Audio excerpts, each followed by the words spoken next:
Bonsoir, Mesdames, Messieurs. Journée remplie d'émotions aujourd'hui, alors que les Canadiens se remémorent le terrible attentat terroriste survenu sur la colline parlementaire à Ottawa l'an dernier. Une cérémonie commémorative a été tenue aujourd'hui pour rendre hommage aux soldats qui a perdu la vie lors de ces tristes événements. On en parle avec Karine Charlebois, qui est devant le monument commémoratif de guerre à Ottawa. Alors, Karine, comment était l'atmosphère aujourd'hui? Ça devait être assez éprouvant, non?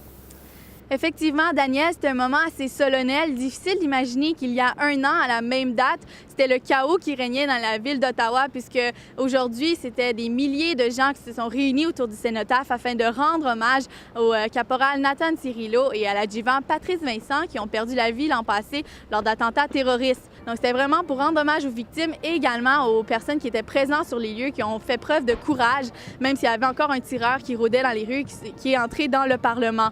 Pour leur rendre hommage, il y a eu des couronnes déposées sur les lieux du drame, donc en avant du cénotaphe. Il y a eu des CF-18 qui ont survolé la colline parlementaire et également un moment de silence afin de rendre hommage aux victimes. Le gouverneur général, David Johnston, a fait un discours très émouvant pour expliquer que le Canada doit rester solidaire et uni contre les terroristes. Et puis, le premier ministre sortant, Stephen Harper, était présent, ainsi que le premier ministre désigné, Justin Trudeau. Il trouvait que c'était un moyen extraordinaire de non seulement rendre hommage aux victimes, mais également à tous les soldats et les policiers qui se battent chaque jour pour notre nation. Karine Charlebois, merci. Je vous en prie.